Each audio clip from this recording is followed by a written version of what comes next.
अब देखिए first question का जो सेकंड पार्ट है वो हमें पूछ रहा है कि सबसे कम शिक्षार्थी किस श्रेणी में उत्तीर्ण हुए हैं। तो उसके लिए फिर से हमें पाई चार्ट देखना है और देखना है कि सबसे छोटा जो केंद्रीय कोण है वो क्या दिखाता है। तो जो सबसे छोटा केंद्रीय कोण है आप देखिए वहाँ पे क्या लिखा हुआ है, अनुत्तीर्ण, यानी कि ये जो सबसे छोटा केंद्रीय कोण है ये हमें अनुत्तीर्ण शिक्षार्थियों की संख्या बताता है।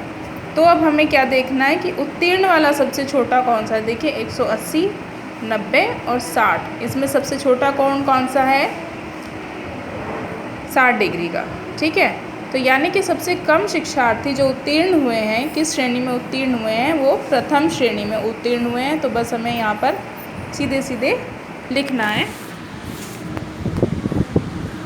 कि 60 डिग्री का जो उत्तीर्ण शिक्षार्थियों को निरूपित करने वाला सबसे कम माप का केंद्रीय कोण कौन सा है, 60 डिग्री है। और 60 डिग्री का केंद्रीय कोण प्रथम श्रेणी में उत्तीर्ण शिक्षार्थियों को निरूपित करता है, इसलिए सबसे कम शिक्षार्थी प्रथम श्रेणी में उत्तीर्ण हुए हैं। समझ में आया।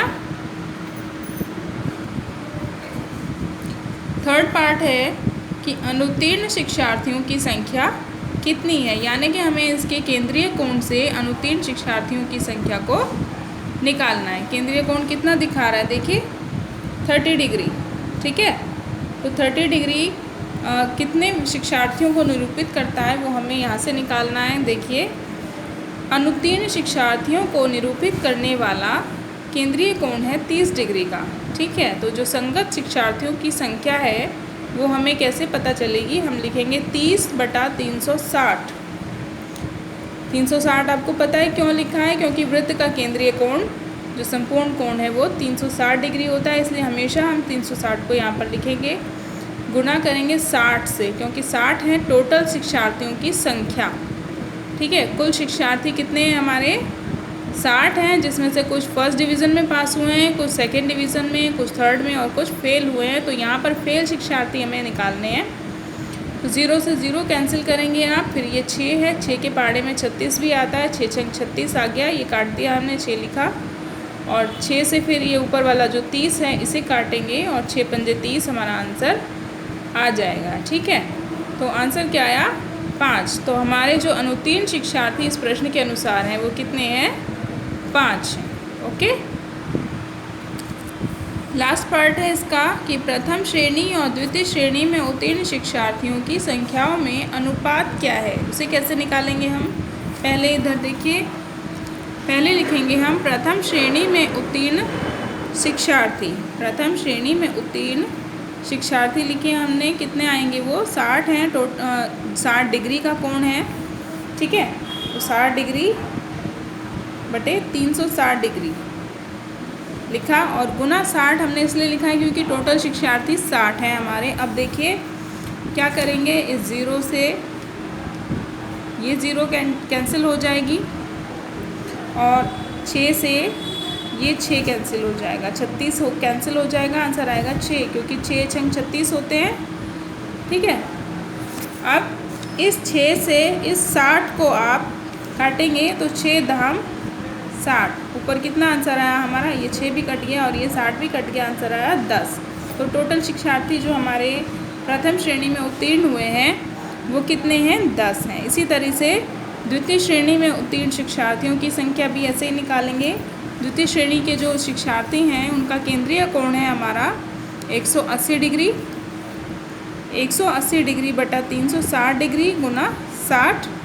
तो 0 से आप 0 काटिए, और 18 एकम 18, 18 दूनी 36, यहाँ पर आ गया 1/2 गुना 60।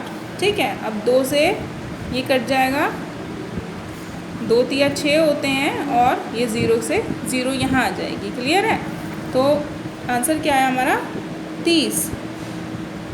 ठीक है, तो इसी तरह से हम फिर लिखेंगे प्रथम श्रेणी एवं द्वितीय श्रेणी में उत्तीर्ण शिक्षार्थियों की संख्या का अनुपात है 10/30।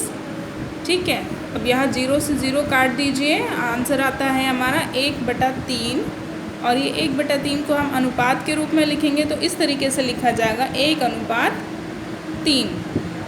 ठीक है, तो ये आपका पहला सवाल 3A का कंप्लीट हो गया। इसके बाद आपको इसमें से कौन कौन से क्वेश्चन करने हैं ये देख लीजिए।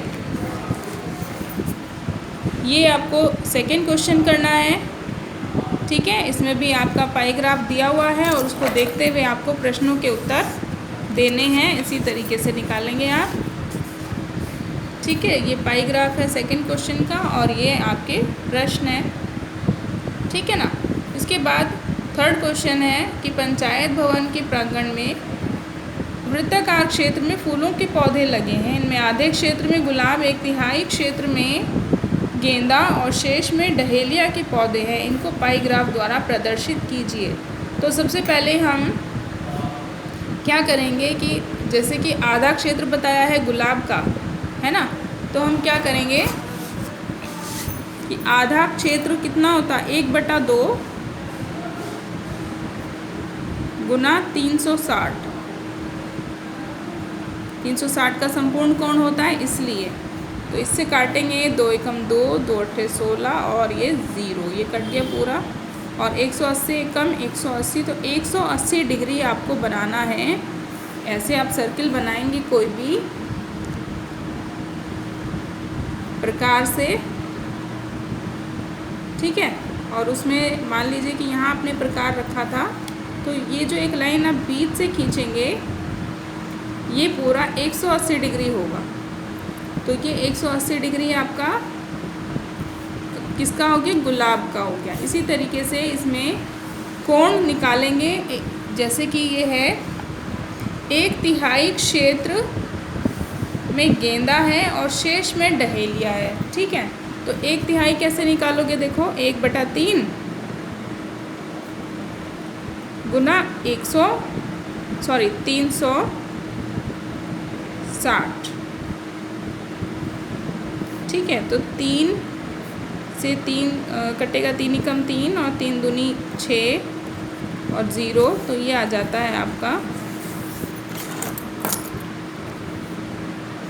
120 डिग्री, ठीक है। तो इस 120 डिग्री का कोण आप यहाँ से बनाएंगे, ये है, ठीक है।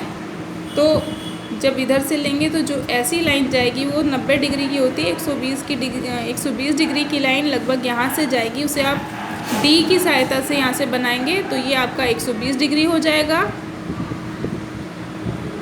और बाकी बचा कोण है आपका किसका है, बाकी बचा कोण है डहेलिया का, ठीक है। तो ये गुलाब हो गया, ये गेंदा हो गया और ये डहेलिया। इस तरीके से आपको ये इसके आंसर निकालने हैं और प्रॉपर तरीके से, जैसे मैंने सारे स्टेटमेंट लिखे हैं, हर एक सवाल की लाइन को सही से लिखा है, वैसे ही आप इसमें भी लिखेंगे, ठीक है। ये आपको खुद करना है। इसके बाद आप 4th क्वेश्चन भी करेंगे, ये है, ठीक है। तो इतना काम आपको 3A एक्सरसाइज में करना है और करने के बाद में मुझे मेरे नंबर पर आप सेंड कर देंगे व्हाट्सएप पर, ठीक है।